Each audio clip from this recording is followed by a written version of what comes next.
Welcome, one and all, to the latest edition of the Ultimate Cleveland Guardian Show. We are on a Friday because Zach has had to move. He screwed up our whole schedule. Just kidding. You had to move, Zach, this week in the middle of the season. How selfish of you. Why did I you didn't do that? I didn't want to get in the Guardians' way. They've got a good thing going, and they don't need me pestering them with questions and articles. Well, we're going to talk about that. Maybe we'll break down Shador Sanders as well. Maybe not. And the Ultimate Cleveland Guardian Show is coming up.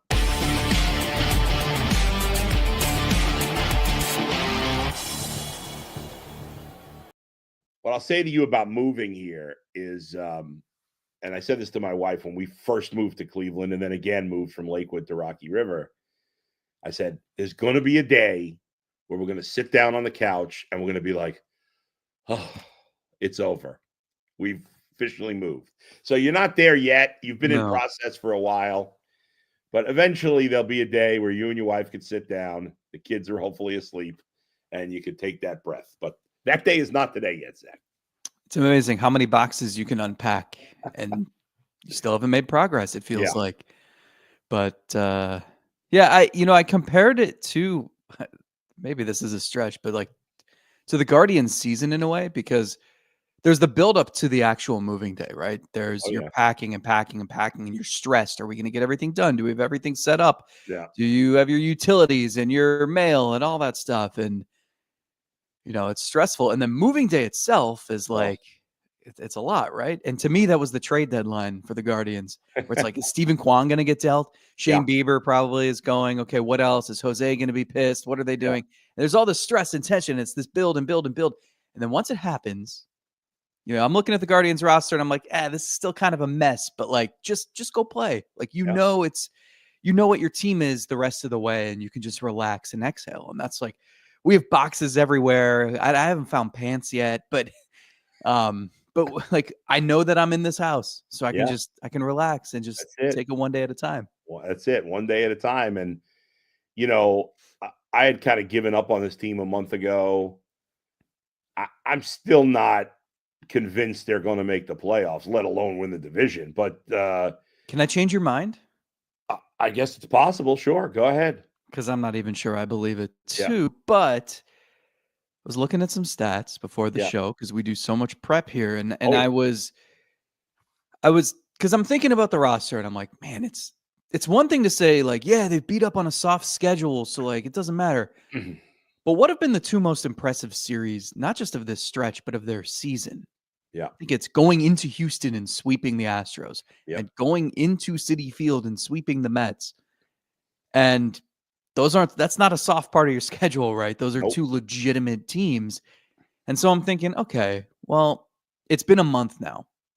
The losing streak ended July 7th. So it's been a month. And where do they rank in that month? Because I'm looking at this roster and I'm still seeing Nolan Jones and I'm seeing Joey Cantillo and I'm seeing Matt Festa every day and in my nightmares. And I'm just wondering, like, is this team actually better? Have they been better? Like, I know the record is better, but are they better? Consider this. Yeah. This part is not a surprise. But in this month, the last month of play, they rank 5th in the majors in ERA at 3.39. Very good. The only teams they're behind, Boston, who's been on fire, Milwaukee, who's been the best team in baseball, Texas, who's been playing better, and the Padres, who have had like the best pitching in the league all year. Good company. They're ahead of the Dodgers, the Marlins. Not surprised, right? Yeah, no. How about the offense? Where do you think they rank in runs scored in the last month? I'm going to say they've scored a decent amount of runs. I'm going to say 8th. 3rd. Wow. I didn't think it was that high.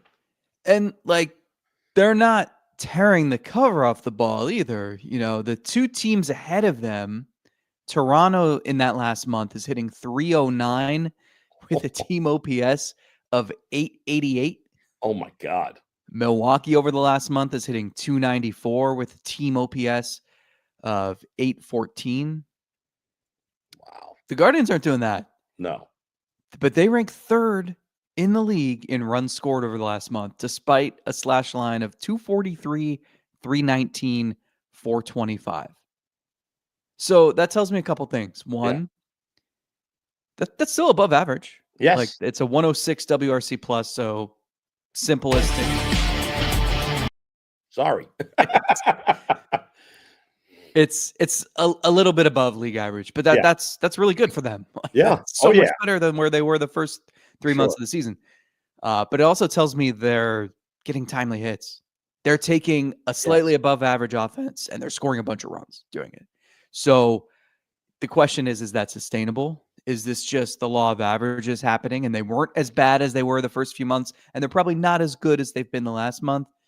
Whatever it is, I did not think they would have ranked third in runs scored over the last month. And, when you rank third in runs and fifth in ERA, chances are you're going to be a pretty tough team to beat.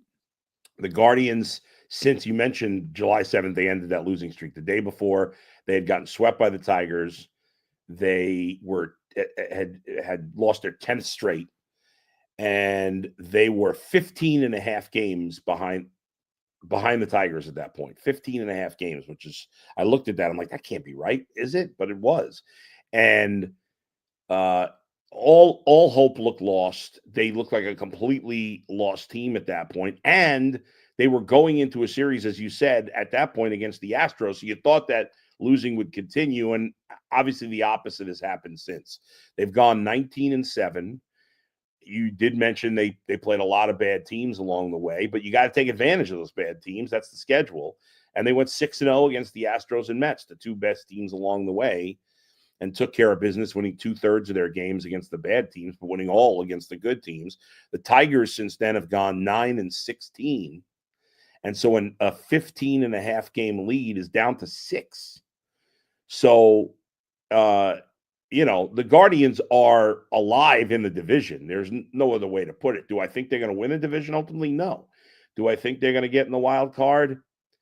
If I had to bet, no. But they're legitimately in the mix for both, especially the wild card. And no matter what happens the rest of the season, at least this has not been when a month ago, I was thinking they were going to finish 10, 12 games under 500, sell even more than they did, no more Quan, and completely lost. And I was pissed. And I've been pissed for 2 months about this team. But right now they're playing really well, as you just talked about, across the board. And for the last month, they've been fun to watch, if nothing else. Again, they could spend the next month struggling again. But I'm going to take it, as you said, one day at a time. And right now, I'm enjoying watching them play. And now they get to play the White Sox again, another crappy team. Then you play the Marlins. They're not a great team, but they've been playing well. And then you got Atlanta, who stinks. You got Arizona, who stinks after that. Then the schedule gets a lot tougher for a while. But still, I mean, at this point, I think they'll probably be in the mix here for at least going into September, I would think. So I wouldn't have thought that a month ago. Yeah. I think that the key to me is you're seeing individuals step forward and you're finally able to grab onto something.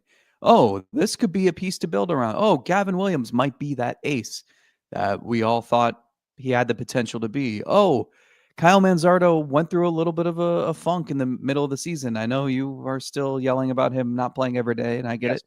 But he's at least proven that he should, right? Like he's given us reason to get frustrated by the lack of everyday at bats. Yeah.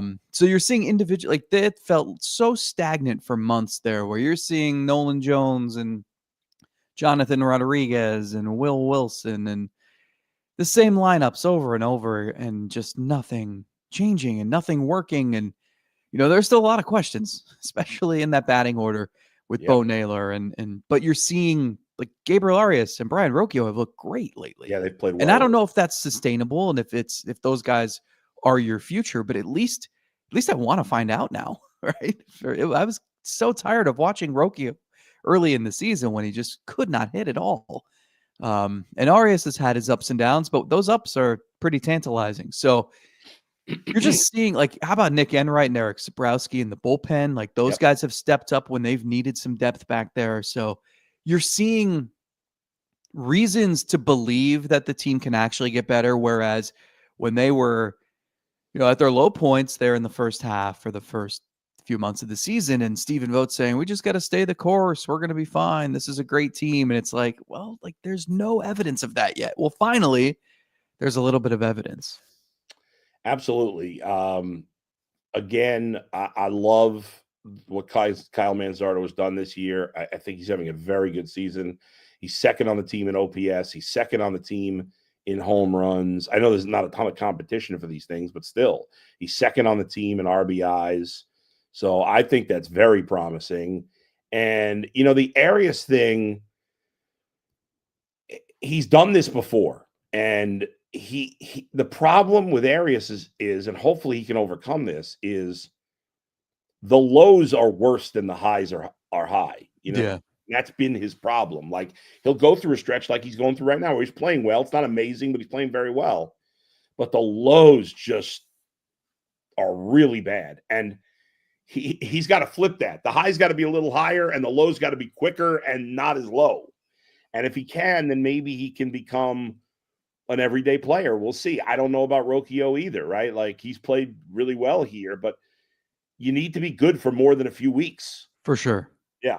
Yeah, no, I mean, they have yeah. The thing that's tough, and I think the thing that has been like the thing dragging down this lineup all year is like you can throw Schneemann into this too, because I look and he's got a 724 OPS, which is that's average, solid, right? Yeah. And he's been great lately. He's got 10 home runs. Yeah. And if you would have told me at the beginning of the season, Schneemann would have a 724 OPS and 15 home runs, and I'd have been like, oh, cool.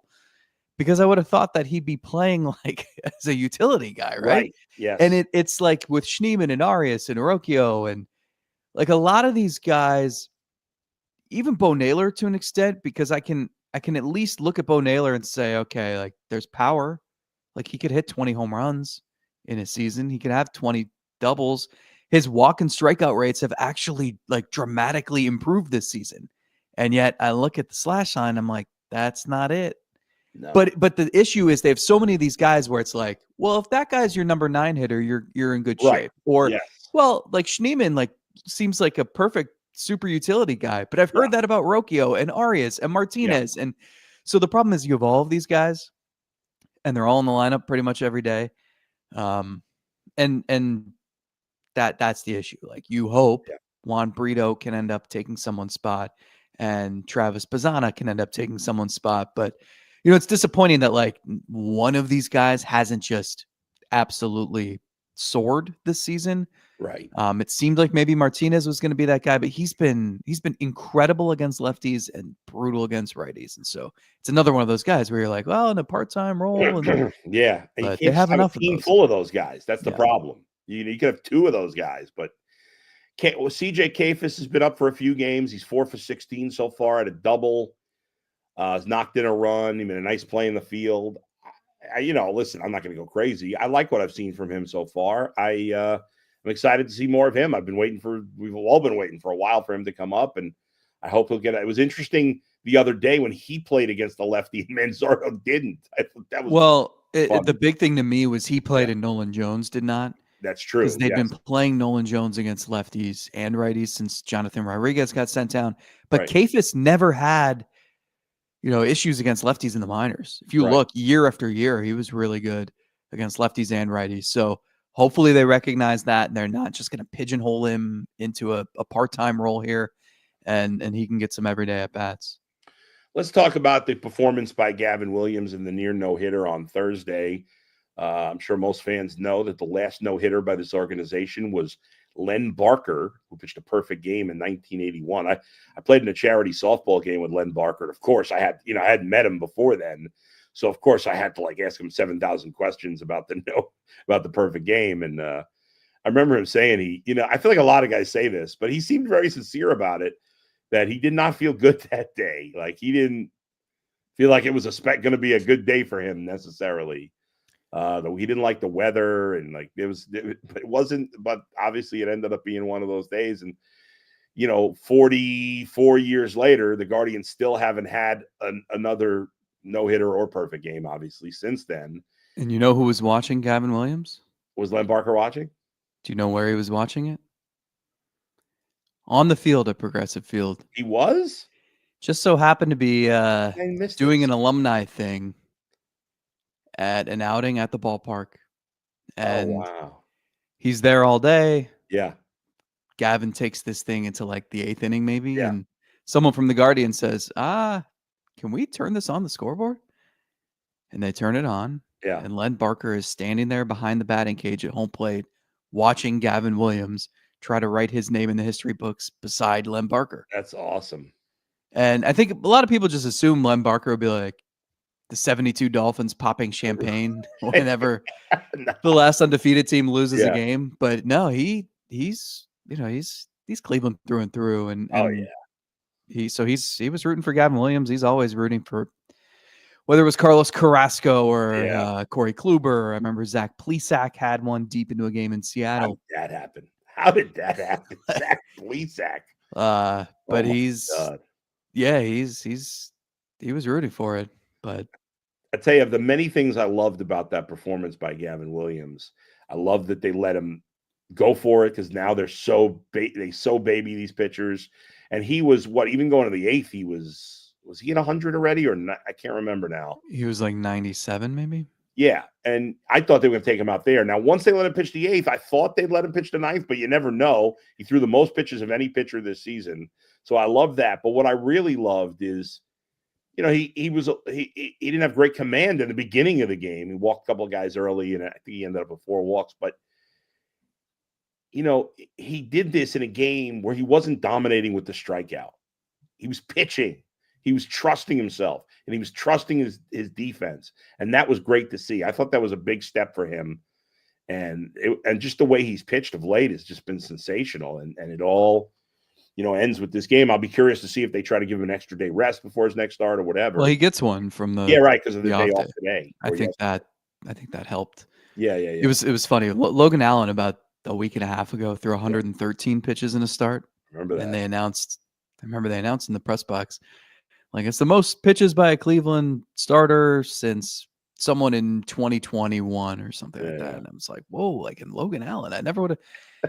And then that was 113, and Gavin Williams blew past that. So I think the only pitchers to throw 125 in the last 20 years for Cleveland are Trevor Bauer and Derek Lowe. Remember him? He was here in 2012. Yep. And I remember he got off to an awesome start and then just completely cratered. And he was making like $7 million that year or something. And it was like one of the highest salaries on the team. And remember the lights flickered once and he joked it was him like depositing his paycheck. But yeah, I think with Gavin, I mean, remember in spring training, how much hype there was? This guy was just blowing everybody away. Oh, yeah, sure. And he burst onto the scene in 23 and was, this rookie who he was a first round pick and he was a top 50 prospect and he's 6'6", 250. And it's like he had a delivery that looked just like Garrett Cole. And it's like, this is obvious. This is a no doubter. This is can't miss. And he comes up as a rookie. And the stats are really good. He had a 3.29 ERA. He had a strikeout per inning. The walks were a little high, but you're like, oh my God, like this guy's going to be the second coming. But it felt even in that season like there was so much more potential to scratch. Oh, yeah. Like I remember his fastball velocity would be like 96, 97 in the early innings. And then by the end of his outing, it'd be like 92, 93. And I remember he was working with Carl Willis to change his delivery so that he could hold that velocity deeper in outings. I remember his slider and his curveball rated so well that season, but it was like, how do we get those to play better off the fast? Like he had a 3.29 ERA as a rookie in 16 starts. And I remember even the Guardians were like, there's so much more we can work with here. And then we were anticipating that last season. He spends the first half of the year injured, comes back, and it's just so up and down.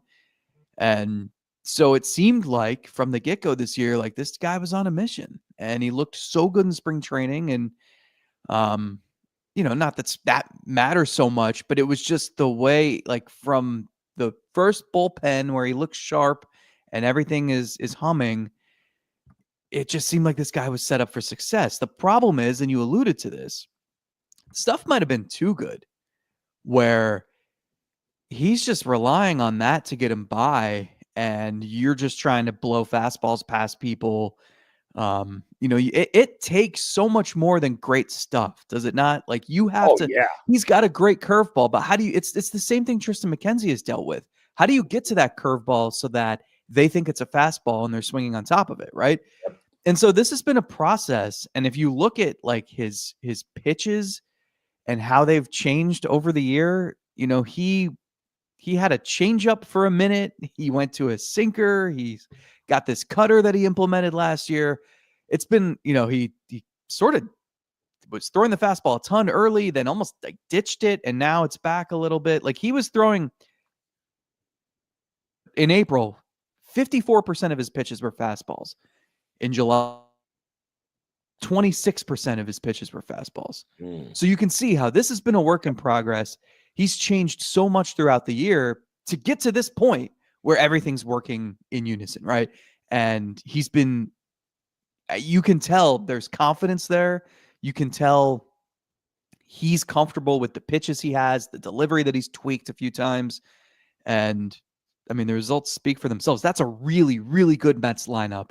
And you're right. He struck out 6. This is not the most dominant we've ever seen him. Right. A few starts ago against the Athletics, he went 7, gave up 1 run, struck out 11, and like was sharp and efficient and dominant. And this was a little different, but you could see when he needed it.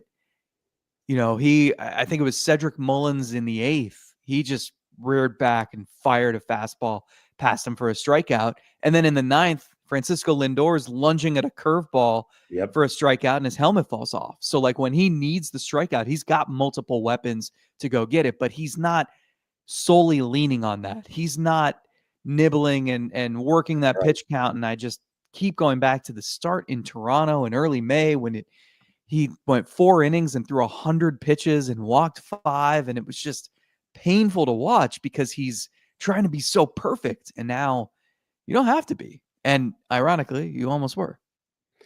Yeah.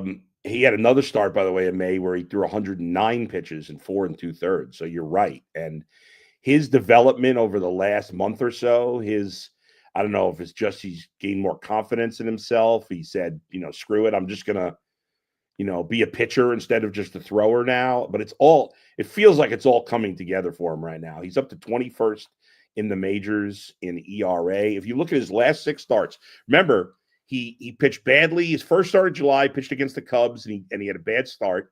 And then his next start was the last game of the losing streak against the Tigers. He pitched really well. I think it was against Skubal. Was it against Skubal? It was, yeah. That was that. Yeah, and he pitched really well in that game, but they lost. And since that start, it's been 6 starts, 38 2/3 innings. He's given up 19 hits, which is absurd. Now, 17 walks, still a little high, but you can live with the 17 walks when you're only giving up 19 hits and almost 39 innings. 7 earned runs, so that's it's better than a 2 ERA. Yeah, I think it's like 1. Yeah, and 38 strikeouts. So it's not like, again, the strikeout numbers aren't crazy. They're good. But he's creating weak contact. And when you have the ability to strike out people at a high rate, and you've increased your ability to make, when they do put the ball in play, create more weak contact than you were in the past, that's when it all comes together. He's got all the physical tools. It was in the head, right? It felt like he was tinkering too much. It felt like he was nibbling too much. You just said that. And, he'll probably have some more setbacks along the way. It's not a straight line all the time for these guys. But, I thought Gavin Williams was always going to be the best pitcher of this group. And, and listen, Logan Allen's pitching well, and Slade Cicconi's pitched well for the most part. But if I got to win one game right now, I want Gavin Williams on the hill. To me, it's a no-brainer. Yeah, and how crucial of a development is this, given Tanner Bybee hasn't found his stride this season? Yeah, and absolutely. Like, that's in there. Like, he's been really good for 2 years. I'm not just going to throw that away because it's been somewhat of a struggle this season. But how helpful is that? That like it's okay. Just like go figure your stuff out. Gavin Williams can step up and take some of that off your plate. So and Ciccone too. I mean, he's been so consistent. And Logan Allen, I feel like never gets mentioned in these conversations. We're dreaming up these great rotations of the future, and he's never even listed in that. And that's probably a bit unfair because he's been really steady too. Not great, but if he's your number 4 or 5, like he's earned that this season. So that's the glue that's kept this team together. And it's not surprising because, it's been their foundation for more than a decade now. But, and you wonder, man, what this could look like if you had Luis Ortiz in there too. But, I give those guys credit. Like they've held it together, and that's bought the offense time to figure their stuff out because the rotation's been steady. It's you don't need to score 8 runs. It's okay. Just go get 4. And kudos to Cade Smith. Not that it's unexpected. And I remember after Cade Smith blew that first save after Class A, I remember you saying on this show, he's like, Cade Smith's going to be fine, no problem. And he's been great since that first blown save that he had. He got them out of that jam again. I mean, that was a big spot in the 9th. I do think they should have sent Tyrone Taylor. Who knows if he would have scored or not? I would have sent him in that situation. It's Mike Sarbaugh helping out his old team. Yeah. But no, he's done a tremendous job. Hunter Gaddis, is not pitching great right now. But anyway, there's a lot of guys in the bullpen. You mentioned Sobrowski before, Nick Enright, who you've written about, the amazing story of him getting that save in his 7th major league inning or whatever it was. I can't remember exactly how many innings he's pitched, but I mean, he's actually up to 22. Oh, his ERA is 2. Yeah, and he's 9 walks, 20 strikeouts, 12 hits. I mean, he's it's funny. You folks can make fun of me if you'd like, but I'm a very big fantasy baseball nerd, right? And I have used the strategy 2 years in a row, and I won my championship. I had not the last time before last year that I'd won I'm in this high stakes, really good player fantasy baseball league, and I'll tie it to the Guardians in a second. That's why I'm bringing it up. But 2001, I won a championship. I had Ichiro in his rookie season, and I had not won again until last year, 2024.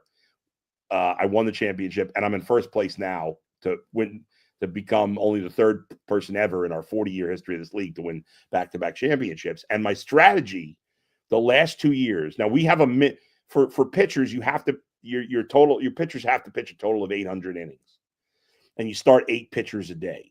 But you can use relievers and starters. So what I've done 2 years in a row, and it's worked like a charm 2 years in a row, we'll see if it finishes out strong, is in the beginning of the year, I draft heavy offense, and then I pick some starters that I like to build up my innings, hopefully not kill my ERA and WHIP. I don't worry about strikeouts. It's a category I've punted on 2 years. You're just trying to get weak contact.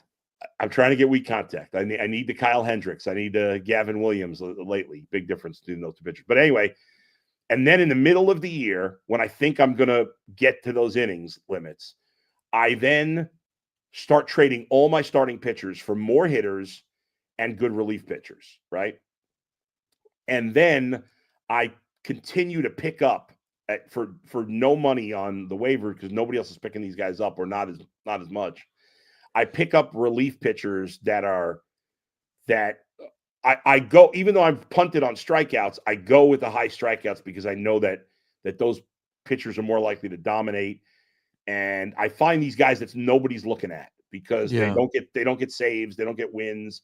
Like K-Rod in 2002? Yes, kind of like that. I was using Jake Bird actually earlier in the season. He was excellent, but then he fell apart. I cut him just in time.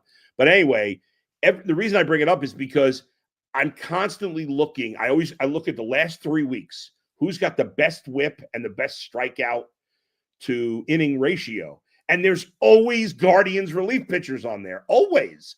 And so I end up picking, last year I had Hunter Gaddis and Cade Smith before he got crazy.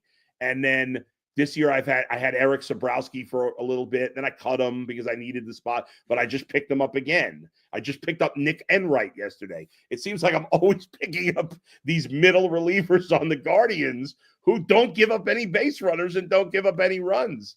It was a long way to get there to the point of that the Guardians seem to have this magic touch, not only with the starters and some of these guys, like obviously Eric Sabrowski's got a lot of talent, but they have a magic touch with it's amazing. Do you know Sabrowski's background though? Like, because it's not, this is not a case like Enright throws like 93, 94. He's just got great command, and I think he just doesn't back down from guys. Sabrowski's story is insane. Go ahead. Give me the background. He's from Edmonton, Canada. Yeah. And he went to a tiny Cloud County Community College. You know where that is, right? Concordia, sure. Kansas, of course. Yeah. Drafted in the 14th round in 2018. Okay. 2018. Has Tommy John surgery. Yeah. Coming back. Needs Tommy John surgery again. Oh my gosh. I didn't realize. Sometimes that's the thing. I think people with Tristan McKenzie or whatever, and I get it. Like, people would yell, get the surgery. Yeah. It is no guarantee. Trevor Stephan is still in AAA trying to find his velocity. That's right. And some guys, like John Means is another one. You come back and you think you're good, but it wasn't perfect and you tear it again. Yeah. Anyway, so then comes back and pandemic. No, yeah. So he pitched in 2017 or whatever. Yeah. Gets drafted, doesn't pitch again until late 2021. Oh my God, 4 years. That's crazy. I didn't realize that. And then taken in the minor league Rule 5, ends up in Cleveland. And like, his numbers were good, but he always, like, his first year in Cleveland, 21 innings, 18 walks. Even last season, in AAA, like, his numbers weren't great. Yeah. ERA over 4, almost a walk per inning, but then came up to Cleveland and looked the part. Yep. And was pitching in the postseason like, I know, I can do this. And now, I mean, he's supplanted Tim Herron as that go-to lefty. 13 and 2/3 innings, 21 strikeouts, 7 hits, 7 walks. So he's been awesome.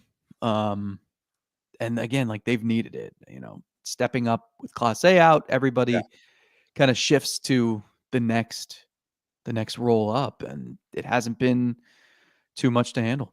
Isn't it amazing? Like, their 4 most important bullpen pieces last year. Class A is suspended, obviously done for the year, or probably done for the year. Cade Smith's been great, but he's in a different role now. Hunter Gaddis has not been the same pitcher this year. He's not been terrible, but he's not been very good. And Tim Herron's been up and down between the majors and minors lately, and those were your 4 top guys. And only one of them's been anywhere close to last year. And even Cade Smith hasn't been as good this year as last year. And yet they're still pitching well out of the pen and pitching, it's just we got to get some of that magic touch to the offense. Can that ever happen? We'll see. All right, Zach, but we got to hear from FanDuel. We got to hear from Monarch Money. So let's get to that right now. We'll start with Monarch Money. Folks, do you sometimes, you're thinking about your money, you're thinking about savings, and all of a sudden you're like, where the heck did all my money go between dining out, online shopping, and entertainment? It's easy to lose track. That's where Monarch Money comes in, your personal CFO, giving you full visibility and control over your finances. Monarch Money isn't just a budgeting app, it's a complete financial command center. You can track all your accounts, investments, and spending in one place, so you stop just managing your money and start building wealth. Take control of your finances with Monarch Money. Use the code LOCKEDONNFL at monarchmoney.com for $50 off your first year. That's monarchmoney.com, MONARCHMONEY.com. Code LOCKEDONNFL for half off your first year with Monarch Money.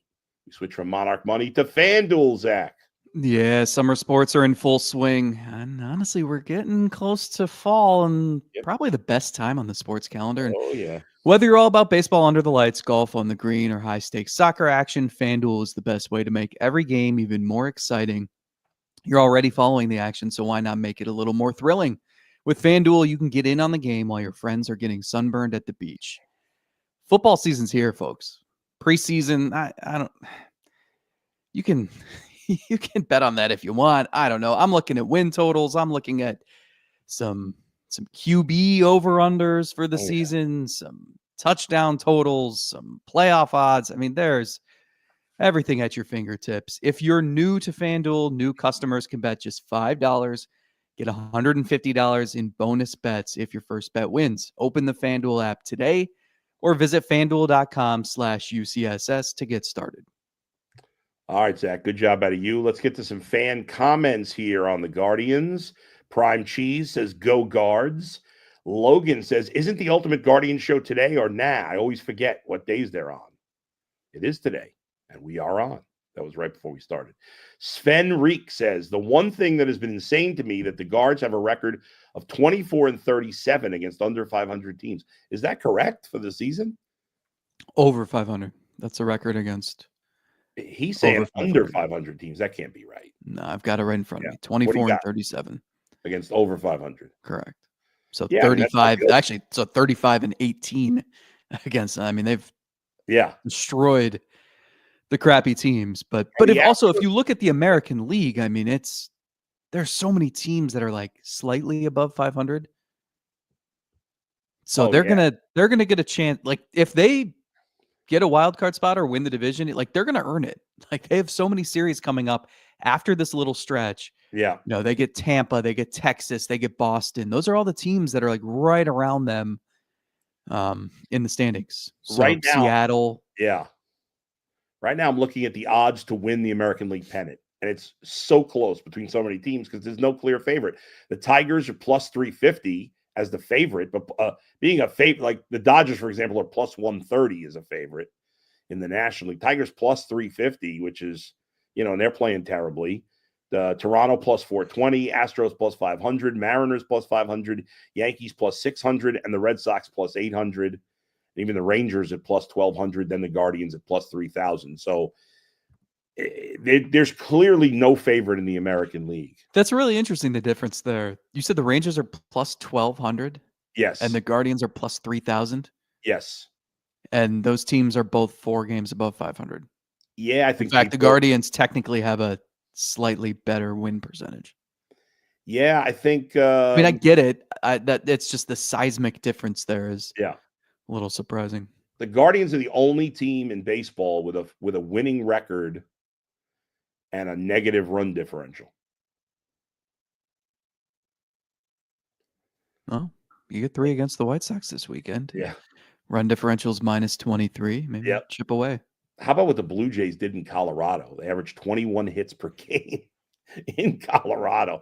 That was great. I personally I know everybody loves the Mariners right now. I like the Blue Jays. I'm actually going to Toronto to see the Cubs Blue Jays on Wednesday, I think, next week. But I actually think the Blue Jays right now are the favorites. Not that they have any sure thing, but yeah, I'm excited for whatever. Like in both leagues, I was looking at like if the playoffs started today and like what the matchups would be. They're all fascinating. Oh yeah. I mean, like the Phillies loaded up, the Mets loaded up, the Cubs are good. The Brewers are like a wagon. I don't understand how they do it. Yeah. The Dodgers, the Padres, like it's the National League those are 6 good teams. Yeah. Here's the odds in the National League. Dodgers plus 130, Phillies plus 420, Brewers plus 600, Cubs, Mets, and Padres plus 800. I said Phillies over Red Sox before the season. Okay. And I feel a lot better about that now than I did, a month ago. I still don't think the Red Sox will win the American League, but like you're right. I mean, you can pull a name out of a hat in the American League. Yeah, wide open. DX Boys of Hardy says sucks Williams didn't get the no-hitter. Soto sucks. You probably don't care, but I don't know. It just irritated me the way Soto stood there. I've seen that swing before. I mean, that was just like the Hunter Gaddis ALCS. Sven says, why is Travis Bazzana not in Columbus? I think that's a good question. Is it time to get him to Columbus? Probably, yeah. I don't know. Some people will tell you that it's there's not a huge difference between AA and AAA anymore. It's just AAA to the majors. That's a really big difference. He's only played, he's played what? 1, 2, 3, 4, 5, 6. He's played 15 games. Right. In AA since he's been back from his injury. So, yeah, I mean, I believe, like, I'm ready to see him move up as well. Yeah. But, as long as he's at AAA by the end of the year, then he's going to come to spring training, competing for a job. And then as soon as some deadlines pass, then he'll be an option to be called up. Ray, I'll save that aggravation for another day. Ray Giangiacomo Jr. says, with Italian? David Fry, I like that name, with David Fry returning to the field and not being blocked by the designated hitter role, do you envision a scenario where he becomes the everyday catcher, potentially moving Bo to a backup / platoon, or do you see Fry in a more flexible role similar to Hunter Pence, where Hunter Pence only played the outfield? I don't know what he's talking about there, but where he doesn't have a defined position but still finds himself in the lineup regularly. So I think that's the hope. He's throwing out to, last I checked, like a week and a half ago, maybe, out to 90 feet. And like one coach was like, his arm looks awesome. He's not going to catch this year. And the thought was, well, can he play first base? And Stephen Vogt seemed to like cast some doubt on that, because even that would help a little bit, maybe get Santana out of the lineup a little more. But the goal is just for him to be able to catch next season. And if that happens, like, that would be more pressure on Bo Naylor, because as it stands right now, it's not like you want Austin Hedges in there 4 times a week, right? Certainly so not. There's not really an option. But if Fry can legitimately catch, and more often than not, he's been a solid hitter in the majors, then like that certainly would be the hope. And it doesn't mean he and Bo split duties at catcher and that's it. Like, he can. You'd hope that he could also play some right field and some first base and whatever you need. And he's got to find that hitting stroke again. I mean, he's looked better lately.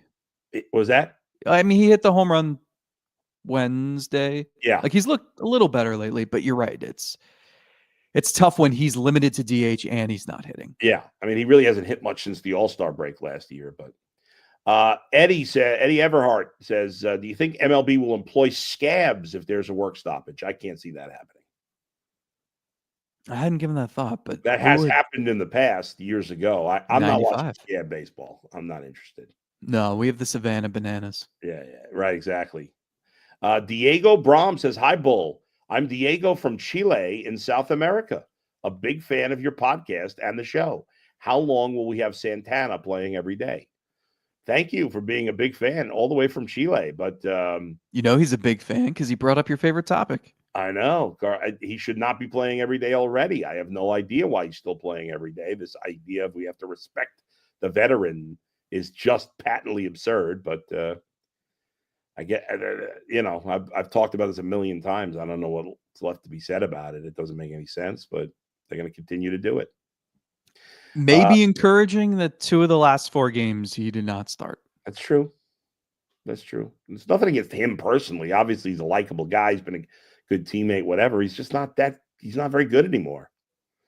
Mr. Woody says Gavin should get 2 extra days rest. They had yesterday off and have Monday off. That's true. That's right. Yeah, he's going to pitch. I think he's scheduled to pitch Wednesday, which would be a full week between starts. Maslin Marine. Could Kyle Manzardo play right field better than first base? Yeah, he's been a bad first baseman so far. I feel like you got to give him a little chance to play the position regularly before we write him off there. They had said last year when he came up that they were going to give him some practice reps in right field, and I don't know that ever went anywhere. No. And finally, Matt says it had to be a huge emotional letdown with the starters after the Ortiz situation. What have you talked to any of the players about Ortiz or Clase? Yeah, and they don't really want to talk about it. But I think it's tough. I think they didn't know Ortiz that well, right? Like, he wasn't here that long. I think the Clase part of this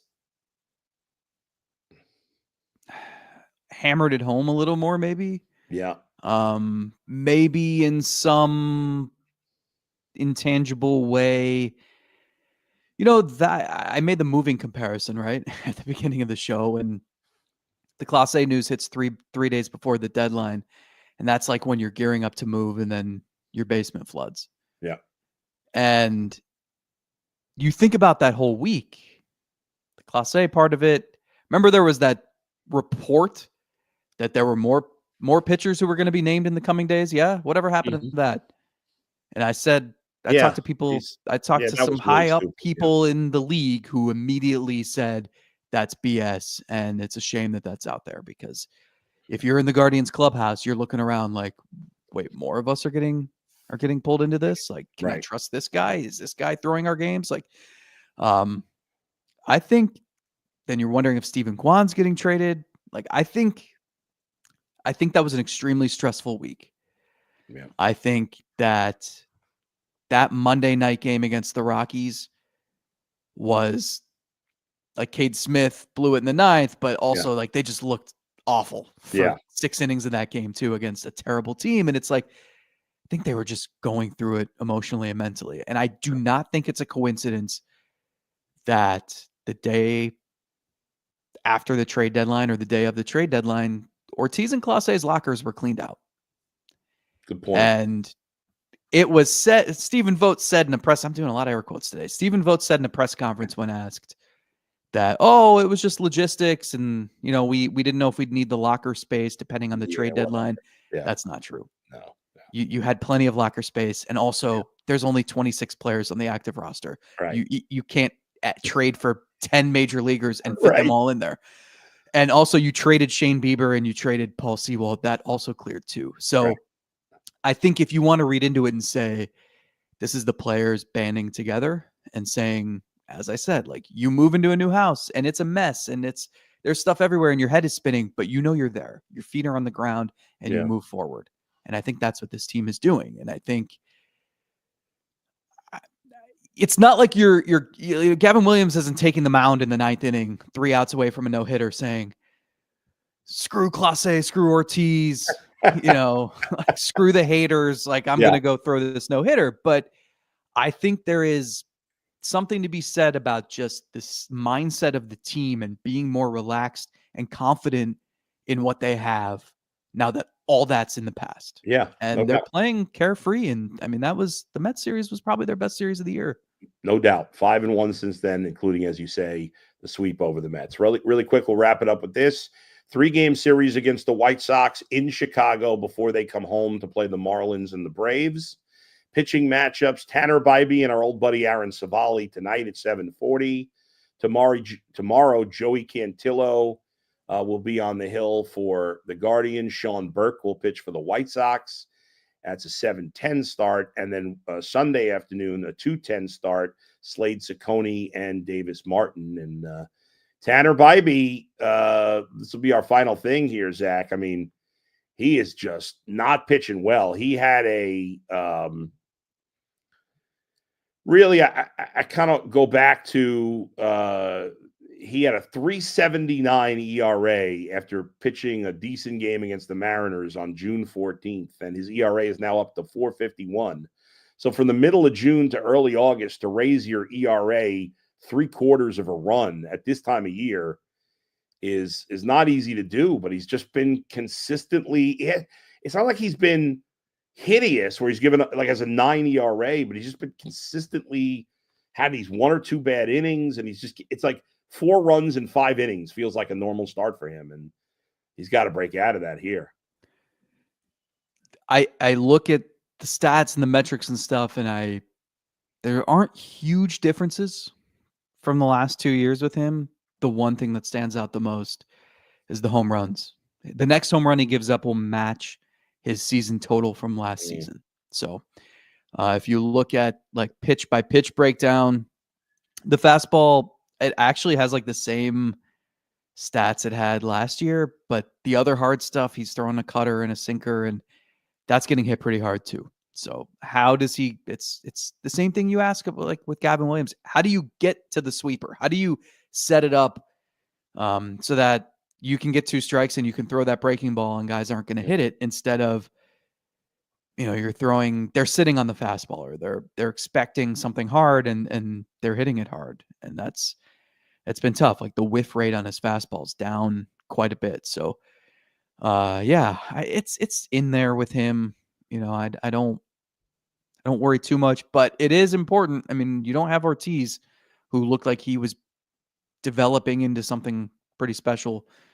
So can he be that co-anchor of the rotation with Gavin Williams? Because you think of the potential for him and Ciccone and Williams, and that could be a nice nucleus. By the way, tells you just how useless the win stat is in terms of determining how pitchers, because a lot of the old baseball fans still used. I know Jay still brings up the win stat all the time. Tanner Bybee's given up 17 earned runs in his last 27 innings, 5 starts, and he has a 3-0 record during that time. That tells you. The Guardians, in fact, have won all 5 games in his last 5 starts, even though he hasn't pitched well in any of them. Who's having a terrible season? Just terrible. Who's that? Because he's 7-8. Paul Skeens. Yeah, you're right. He's got a 194 ERA. Like, it's his fault that he's 194. Yeah. But he's 7-8. I know. Go win a game. Come on. I don't even look at record. I only looked at it because I just happened to notice that he got wins when I was looking at his game log. By the way, one more thing we have to talk about. I can't remember if we did last week, but we have to talk about the fact that Josh Naylor has become a stolen base machine. How about that? This is crazy for those who have not been paying attention. And again, it comes back to fantasy. The reason I'm really paying attention because he's on my fantasy team. But Josh Naylor has stolen 21 bases in 23 attempts this year. Before this season, he had stolen a total of 24 or 25 bases. And he's in his 12 days, I think, with the Mariners, or 13. 10. Yeah, he's got 10 steals. Right? And he got banged up yesterday. I don't think it's serious, but so I have a theory. Crazy. I have a theory. He ranks 13th in the majors. It's crazy. It's like, and the guys ahead of him, I mean, Jose's second. Yeah. But you've got like the fastest guys ever: Bobby Witt, Ellie De La Cruz, Pete Crow Armstrong, and Josh Naylor. But so a couple things. One, I do think there's something to be said about learning from Jose. Yeah. And Naylor was always hitting behind him. And Jose's not the fastest guy. Like, he's got solid, unspectacular speed, but he's such a smart, instinctual baseball, like base runner, that he knows the perfect time to steal the right guys to steal on. Yeah. And that's why even as he aged, like, he's probably going to set a career high in stolen bases this year. And he's going to turn 33 in a month. Yeah. And with Naylor, I think watching Jose for years, learning when to steal has helped. I wonder, and this is complete pure speculation here, he was bashed on his way out by people here for his weight. Yes. And like, there's a columnist in town who cannot mention the name Josh Naylor without mentioning his weight anytime he's written about him over the last year. And it makes us ignore the fact that he was a really productive hitter for several years and is having a great year this year. And I never understood that. Like, do I want to give him a 5-year extension? Nah, probably not, I guess, because like, I don't know where that's going to go, but that doesn't mean we need to bash him when he was your cleanup hitter and a really good one last season. Right. Yeah, so I wonder if there is motivation from him. He's going to be a free agent this winter to say, look, I might not look like I did in 2020, but I can run, I can hit, and it's not going to, like, whatever size I am right now, it doesn't influence my production. Yeah. I'll be curious to see what kind of contract he gets this offseason. And, what's funny is he's having a great season. You're right. He's still on his bases. His home runs are down. He's only got 14 home runs. But how much of, like, the 31 he hit last season? Yeah. That was actually a little out of character. Like, if you look, true. I mean, he was 2017. You're right. And that's now last season was his first healthy full season. Yes. Because he had injuries the 2 years before that. But he was always a guy who was going to be high average, low strikeout, and like solid power, but not like, I think this year is kind of more what He is, and he's actually been one of the toughest hitters in the league to strike out. Yep. He's got 62 strikeouts and 141 walks. Yeah. That's actually really good. It's a good point. And he has 35 extra base hits. And that's right in line with, like, in 2022, he had 48 extra base hits. He had 48 again in 23. Last year, he had 58. And right now he's got 34. You figure, he'll get to at least 50. I mean, it might not be. I bet he hits more than 20 home runs. He's obviously not getting to 31, but I bet he ends up. I mean, if he winds up at a 290 average and OPS over 800, 22 homers and 32 doubles and 30 stolen bases, that's an awesome player. It's weird, but oh my God, that's a really good player. I love it. All right. Thanks everybody for joining us today. Thanks for watching. Make sure you hit the subscribe button if you haven't done so already. Zach and I are no show next week because I'm on vacation next week. We'll be back in 10 days on Monday, the 18th. That'll be our next Ultimate Cleveland Guardian show. That's my birthday. We'll see about that. Oh, is it? Yeah, we can record. That'll be fun. That's what I want to do. Turning? I don't want to say. Oh, come on now. What are you talking about? What would you guess? I would guess I think you're older than I think you are, because I think you're in like your 34, 35, but I think you're actually older than that. So I'm going to say, if you're a little uptight about it, then maybe you're turning 40. I don't know. I'm turning 36, you ass. Well, I said you look like you're 33, 34. I gave you a compliment, but the way you were so uptight about it, I thought maybe I was off. It's your fault. Nick Camino tunes in every week when we do this show and asks me if I slept the night before. So I feel older than I am. So thank you for saying I look younger than I am. Yes, I did. I was right on the page of where you are, but I don't know why you'd be uptight about 36. Man, I'd kill to be 36 right now. I'm crying out loud. All right, we'll see you all next time on the Ultimate Cleveland Guardian Show.